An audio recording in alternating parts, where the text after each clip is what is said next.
Now, nothing has changed in the past 7 days, apart from lots of lefties are now starting to realise what's going to happen in September. But once again, for those that are slow or for those that haven't been keeping count, I've been saying this for weeks. The Prime Minister won't quit, Kevin Rudd won't challenge, and the Prime Minister will sack anyone who taps her on the shoulder. OK?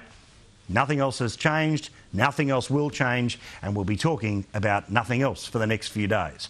But there is something more important to talk about right now, and something that actually matters, and that is the death of another Australian soldier in Afghanistan. This is the 40th time that we have all been affected by the news of a brave Australian who has lost their life trying to fight for something good in Afghanistan. This soldier is somebody who is described by the head of the Defence Force today as somebody who was iconic to their regiment, somebody who was very well liked, very well loved. This was a person who had been to Afghanistan 5 times, 5 tours of Afghanistan, Iraq, East Timor. This was a decorated, a thoroughly professional soldier who has been killed, and has been killed in the past 36, 48 hours. The Prime Minister quite rightly said that it is a reminder that we can never lull ourselves into that false sense of security that bad news like this isn't going to happen.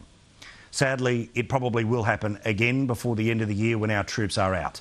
But right off the start of the show, my thoughts and strength and love to that soldier's family, our thanks to his service, and yet another reminder of why, when everyone does actually come home, we need to celebrate the service that has happened thus far, the dangers that have been taken, and we'll talk more about that as the year rolls on.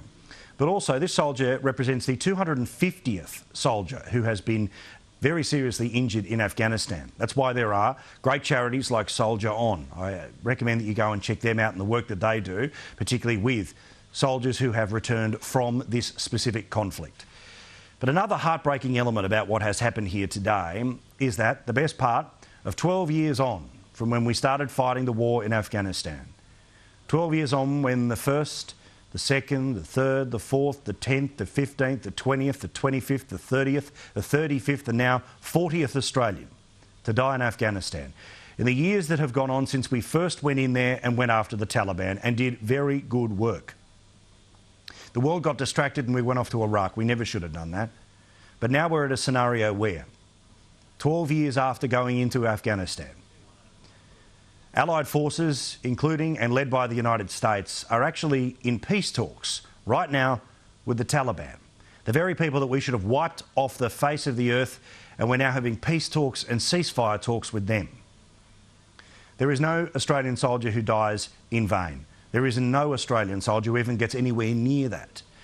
But I think every military family has every right to feel frustrated and scared and disappointed that after all the good work, and there has been some fantastic work, and there is fantastic work that's happening right now with Australian soldiers in Afghanistan, that the full circle of Afghanistan is that we went there to get rid of the Taliban, and when we leave, the Taliban will take over.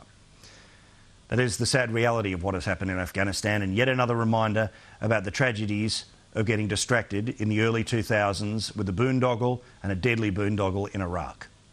These are the consequences that the bad guys that we should have been going after, the people who shouldn't have been able to shoot and kill another Australian today, these people should have been wiped off the face of the earth. Instead, we got distracted.